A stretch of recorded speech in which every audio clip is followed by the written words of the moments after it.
saya Arif Cahaya Saputra. Di sini saya sebagai moderator yang akan membawakan materi yang berjudul Pemberontakan Ibnu Hajar 10 Oktober 1950 di Kalimantan Selatan. Tentu saja saya tidak sendiri untuk menjelaskan materi tersebut.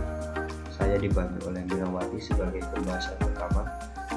Oke, langsung saja kita ke pembahasan yang pertama yang akan dibawakan oleh Mirna. Di sini saya akan menjelaskan tentang pemberontakan Ibnu Hajar pada tanggal 10 Oktober 1950 di Kalimantan Selatan. Pada tanggal 10 Oktober 1950, pemberontakan yang dipimpin oleh Ibnu Hajar meletus di Kalimantan Selatan. Dan pemberontakan ini juga merupakan salah satu peristiwa yang sangat penting dalam sejarah Indonesia yang mempunyai latar belakang dan konsekuensi yang kompleks. Dan selanjutnya juga di sini ada latar pemberontakan. Yang pertama itu ketidakpuasan terhadap pemerintah. Masyarakat Kalimantan Selatan merasa tidak puas dengan kebijakan pemerintah pusat yang dianggap tidak memahami kebutuhan dan aspirasi lokal. Yang kedua itu ada pengaruh ideologi komunis. Adanya pengaruh ideologi komunis yang menyebar di kalangan masyarakat memicu keinginan untuk melawan pemerintah. Yang ketiga, kesenjangan ekonomi. Ketimpangan ekonomi antara Kalimantan Selatan dan pusat pemerintah di Jawa menjadi salah satu pemicu pemberontakan. Dan selanjutnya di sini ada profil Ibnu Hajar. Yang pertama itu ada latar belakang Ibnu Hajar. Ibnu Hajar adalah seorang tokoh masyarakat lokal yang memiliki pengaruh kuat di Kalimantan Selatan.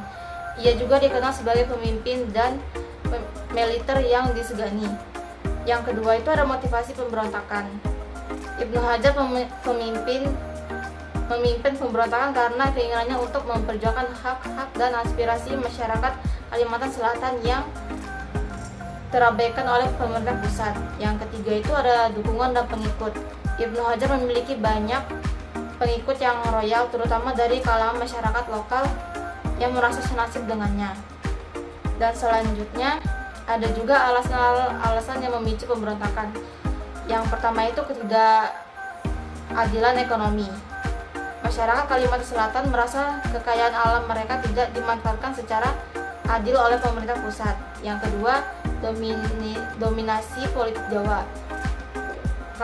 Kalimantan Selatan merasa termarginalisasi dan kurang diwakili dalam struktur pemerintahan. Yang ketiga itu penindasan budaya. Upaya pemerintah untuk menghomogenkan budaya di seluruh Indonesia dianggap sebagai bentuk penindasan terhadap identitas lokal.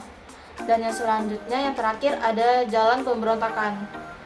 1. Serangan pertama. Pasukan Ibnu Hajar melancarkan serangan pertama terhadap pos-pos pemerintah di beberapa daerah di Kalimantan Selatan. Yang kedua, mobilisasi pasukan. Pemerintah segera mengerahkan pasukan untuk meredam pemberontakan dan mempertahankan kontrol atas wilayah. Yang terakhir, yang ketiga, pertempuran berkepanjangan. Terjadinya pertempuran sengit antara pasukan pemberontak dan pasukan pemerintah selama berbulan-bulan di berbagai front. Selanjutnya materi akan dibaca oleh Arif Cahaya Saputra. Baik, di sini saya akan melanjutkan presentasi dari Mirna. Yang selanjutnya itu adalah reaksi pemerintah terhadap pemberontakan. Yang pertama itu pengerahan pasukan militer. Pemerintah mengerahkan pasukan militer dalam jumlah besar untuk meredam pemberontakan secara paksa. Yang kedua, pembatasan informasi.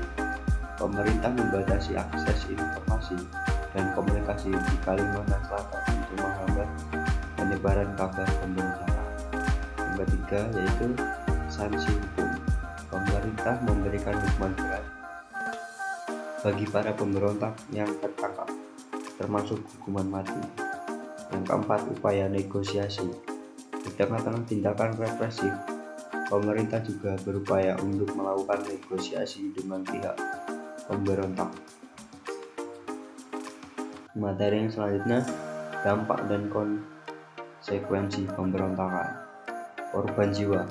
Pemberontakan menimbulkan banyak korban jiwa, baik di pihak pemberontakan maupun pasukan pemerintah. Kerusakan infrastruktur. Pertempuran yang terjadi menyebabkan banyak kerusakan pada infrastruktur di Kalimantan Selatan. Dampak ekonomi: pemberontakan mengganggu aktivitas ekonomi dan menggunakan di wilayah tersebut. Gejolak politik: pemberontakan memicu gejolak politik yang mempengaruhi stabilitas pemerintahan di Indonesia. Selanjutnya, penyebab kegagalan pemberontakan. Yang pertama, keterbatasan sumber daya. Pasukan pemberontak kekurangan persenjataan, logistik, dan dukungan finansial yang memadai untuk melawan pasukan pemerintah. Yang kedua, isolasi dan kekurangan dukungan. Pemberontakan Ibnu Hajar tidak mendapatkan dan dukungan yang luas dari masyarakat dan aktor politik lain. Yang ketiga, keunggulan militer pemerintah. Pasukan pemerintah memiliki keunggulan jumlah, persenjataan, dan koordinasi yang lebih baik dibandingkan pasukan pemberontak.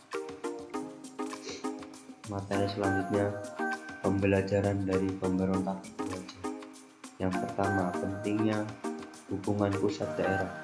Pemberontakan ini menunjukkan pentingnya membangun hubungan yang harmonis antara pemerintah pusat dan daerah.